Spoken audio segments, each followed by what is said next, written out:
Tunic is known for its clever secrets and mysteries, but there's one that still keeps me up at night. It's the reason I started this channel and my research in the first place. Who or what is this creature?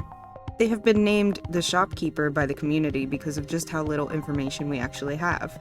I've been diving into Tunic's lore with the ultimate goal of figuring out this big skeleton's story. Not much is mentioned about the Shopkeeper in the instruction manual, so we have to rely on context clues for now.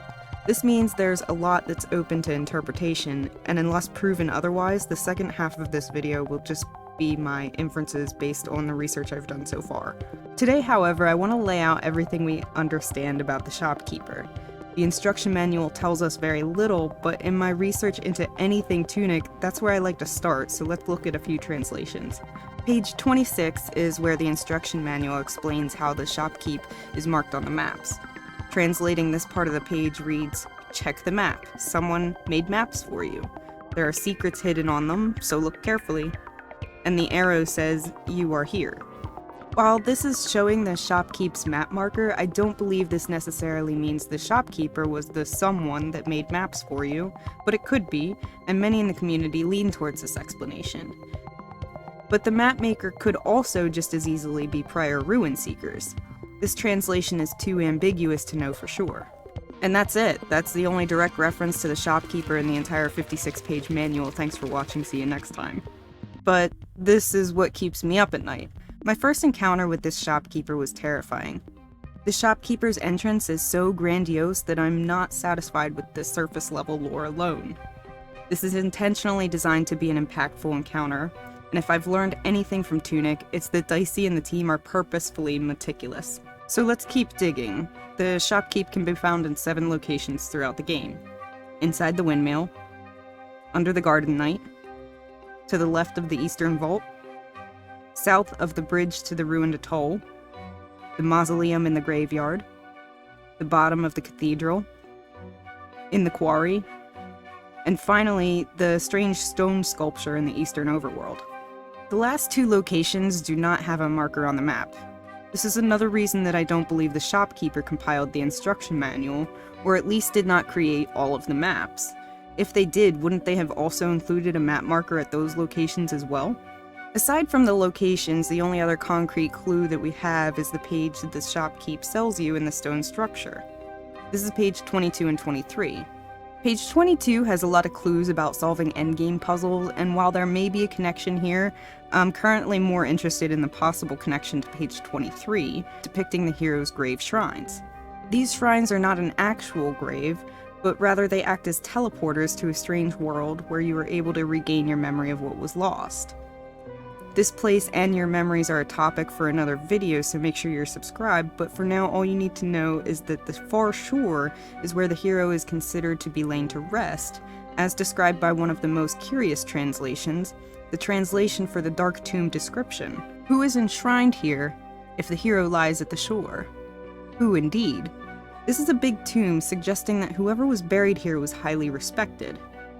It's also interesting that this tomb is nowhere near the graveyard of the cathedral, suggesting that the 2 sites are unrelated. Whoever was buried here either predated the heir, or was not aligned to the heir.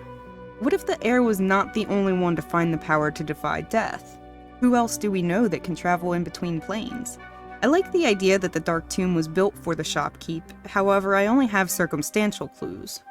While you can access the Shopkeep from the canonical plane in places such as inside the well, that does not mean that you didn't travel to a different plane, a place between.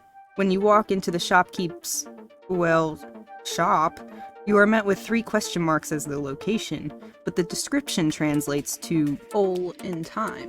The hero's grave shrines also act as gates, as mentioned before. There is an implied connection between death and the far shore. Could the Shopkeep have found a way to partially defy death at the tomb?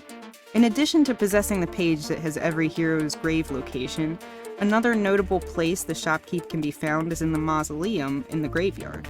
And speaking of the graveyard, I'd also like to mention the resemblance to the illustrations on page 39 that look similar to the skull of the Shopkeeper. Lemurs and other skeletal creatures have very different shaped skulls. However, this could just be a coincidence, since the Shopkeep skeleton does have fox-like qualities. But if you look closely at the design as the shopkeep enters, it seems like they have a strange semi-transparent skin or maybe a glow around the bones. The shopkeeper is clearly more than just a mere skeleton.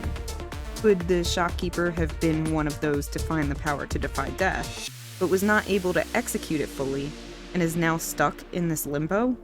There is another theory about the shopkeeper which has even less evidence, but I do think it is worth noting. It is possible that in addition to being our favorite shopkeeper, they are also the being that grants wishes from the coins thrown into the wells. If they are powerful enough to find their way to the gate of the far shore, are they also powerful enough to grant wishes? For a small fee, of course. The shopkeep is my favorite character from Tunic, and this creature may be one of the most interesting stories in Tunic, but we haven't quite puzzled it out yet beyond those loose connections. I will get to the bottom of this well, though, so consider this part 1 for now. The Tunic community is a community full of clever minds, and I know that with our heads together, we can solve the puzzle of the story of Tunic. I read every comment you all have left, and am blown away by the mutual love and respect for this game, as well as your super intricate theories. So if you've made it this far, thank you for making this such an awesome space to be a part of.